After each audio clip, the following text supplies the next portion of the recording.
Kisah Santo Paus Yohanes Paulus kedua di part 2. Kemudian, waktu itu usianya baru 38 tahun dan ia menjadi uskup termuda di Polandia. Lalu Uskup Baziek wafat pada bulan Juni 1962 dan pada 16 Juli 1962 Karol Yosef Wojtyla terpilih sebagai vikar kapitular atau administrator sementara Keuskupan Agung sampai Uskup Agung baru terpilih. Pada bulan Agustus 1979, Paus Paulus ke-6 wafat. Karol Yosef Wojtyla yang saat itu sudah diangkat menjadi seorang kardinal ikut menghadiri konklav Paus yang akhirnya Kardinal Albino Luciani, Kardinal Venesia sebagai Paus Yohanes Paulus pertama. Namun tidak diduga-duga pada tanggal 28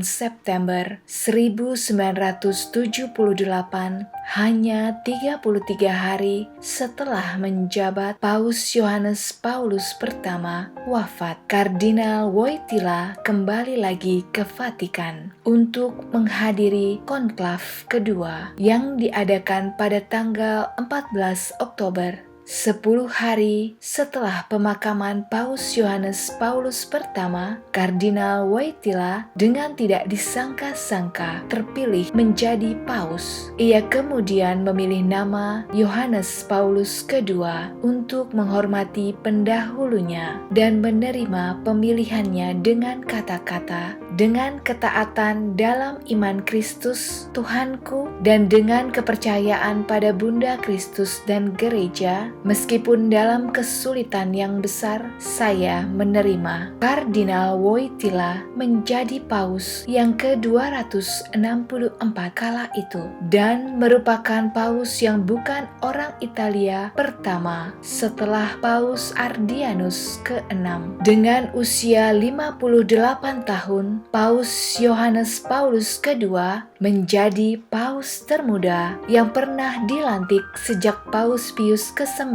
pada tahun 1846, yang ketika dilantik berusia 54 tahun. Selama masa kepausannya, Paus Yohanes Paulus kedua melakukan perjalanan ke 129 negara dan mencatat lebih dari 1,1 juta kilometer jarak perjalanannya. Ia selalu menarik perhatian banyak orang dalam perjalanannya. Beberapa kunjungannya dicatat menghadirkan kumpulan manusia yang terbesar yang pernah terjadi dalam sejarah, seperti saat ia menghadiri Hari Pemuda Sedunia di Manila pada tahun 1995, di mana berkumpul sekitar 5 juta orang. Sebagian orang memperkirakan bahwa ini mungkin merupakan perkumpulan orang Kristen terbesar yang pernah ada. Dua dari kunjungan resmi Paus Yohanes Paulus kedua adalah di Meksiko pada bulan Januari 1979 dan ke Polandia pada bulan Juni 1979, di mana selalu dikerumuni oleh kegembiraan manusia. Kunjungan pertama ke Polandia ini meningkatkan semangat nasional dan mencetuskan formasi gerakan solidaritas pada tahun 1980 yang membawa kebebasan dan hak asasi pada negara yang bermasalah ini. Perjalanannya ini menguatkan pesannya dan Polandia memulai proses yang kemudian mengalahkan dominasi komunis Uni Soviet di Eropa Timur pada tahun 1989. Sementara beberapa kunjungannya seperti ke Amerika Serikat dan ke Tanah Suci Yerusalem meneruskan kunjungan sebelumnya dari Paus Paulus ke-6. Paus Yohanes Paulus kedua menjadi Paus pertama yang berkunjung ke Gedung Putih ketika perjalanan ke Amerika Serikat pada Oktober 1970 di mana ia disambut dengan hangat oleh calon presiden kala itu, yaitu Jimmy Carter. Paus Yohanes Paulus II juga berkunjung ke banyak negara di mana belum pernah ada paus yang berkunjung sebelumnya. Ia adalah paus pertama yang mengunjungi Meksiko pada Januari tahun 1979 sebelum berkunjung ke Polandia sebagai paus, juga ke Irlandia pada tahun yang sama. Pada tahun 1982, Paus Yohanes Paulus II menjadi paus yang memerintah pertama yang berkunjung ke Britania Raya, di mana ia bertemu dengan Ratu Elizabeth II dan Gubernur Agung dari Gereja Inggris.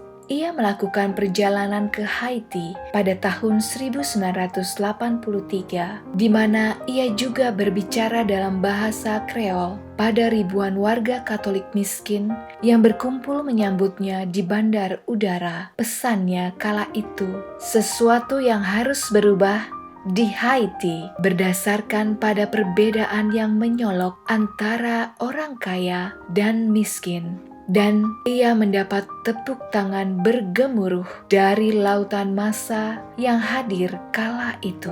Pada kunjungan 5 hari ke Indonesia pada tanggal 8-12 Oktober 1989, Paus Yohanes Paulus II menyinggahi Jakarta, Yogyakarta, Maumere, Dili, Timor Timur. Waktu itu masih menjadi provinsi ke-27 Indonesia dan Medan. Dalam kunjungan itu, Sri Paus memimpin Misa Agung berdialog langsung dengan lebih dari 1 juta orang. Pada Misa Agung di Senayan, Sri Paus mengucapkan doa tanda salib atas nama Bapa dan Putra dan Roh Kudus dalam bahasa Indonesia yang lancar, yang dijawab dengan ribuan umat. Amin. Misa itu seluruhnya berlangsung dalam bahasa Indonesia, dan Sri Paus dapat melafalkan doa dan nyanyian dalam bahasa Indonesia dengan baik dan lancar, nyaris tanpa salah. Paus Yohanes Paulus II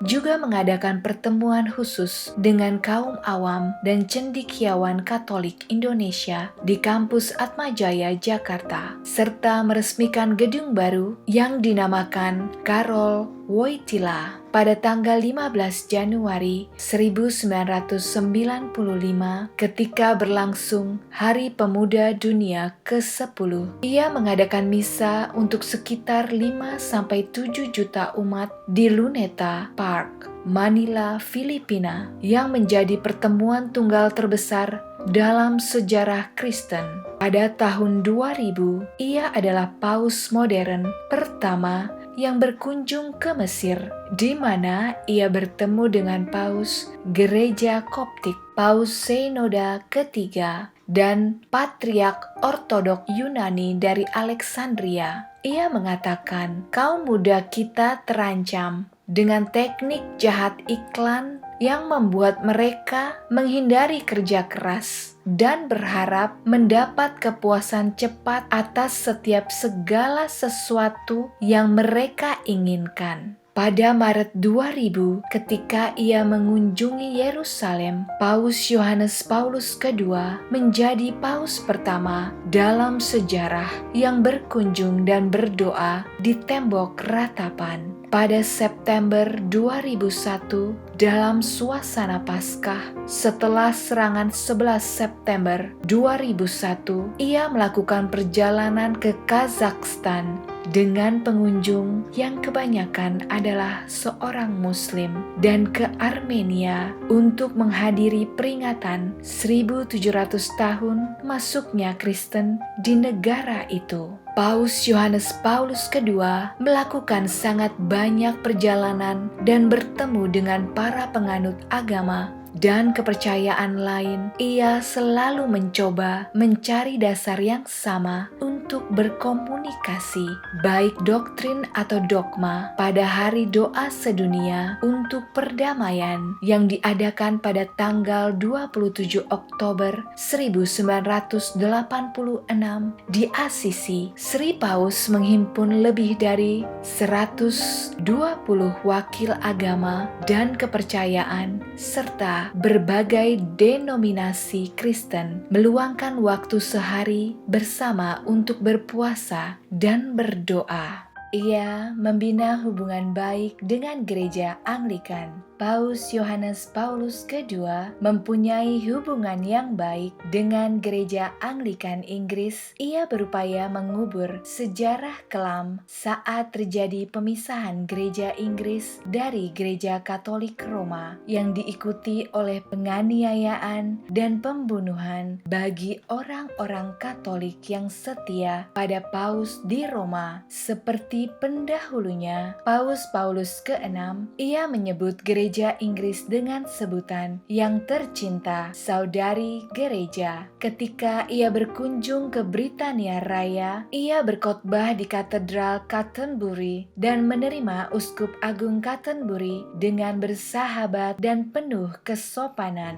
Pada tahun 1980, Yohanes Paulus II mengeluarkan pengecualian pastoral yang memungkinkan mantan imam episkopal Anglikan yang pernah menikah untuk menjadi imam Katolik dan untuk menerima berkas paroki gereja episkopal Anglikan menjadi gereja Katolik. Ia juga mengizinkan penciptaan bentuk Anglikan dari ritus Latin yang menggabungkan buku umum doa Anglikan, upaya bersejarah Oikumene Paus Yohanes Paulus II dengan komuni Anglikan dengan berdirinya Gereja Katolik Bunda Penebusan bentuk Anglikan bekerja sama dengan Uskup Patrick Flores dari San Antonio, Texas di Amerika Serikat. Namun, Paus kecewa dengan keputusan gereja Inggris yang memberikan sakramen imamat kepada perempuan dan melihatnya sebagai sebuah langkah mundur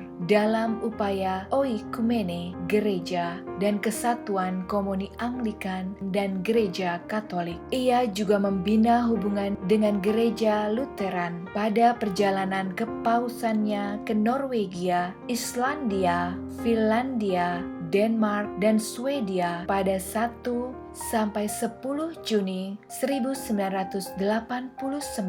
Paus Yohanes Paulus II menjadi paus pertama yang berkunjung ke negara-negara dengan mayoritas gereja Lutheran. Selain merayakan misa dengan umat Katolik, ia berpartisipasi dalam pelayanan oikumene di tempat-tempat dahulunya adalah tempat suci gereja Katolik sebelum reformasi Lutheran pada abad ke-16 seperti gereja Nidoras Norwegia, Thingvellir Irlandia, Katedral Turku Finlandia, Katedral Roskilde Denmark, dan Katedral Uppsala Swedia. Pada 31 Oktober 1999 di ulang tahun ke-482 Hari Reformasi, perwakilan dari Vatikan dan Federasi Lutheran Sedunia menandatangani deklarasi bersama tentang doktrin pembenaran sebagai tanda penyatuan. Ia juga mempunyai komitmen nyata untuk mempersatukan gereja. Pada Mei 1999,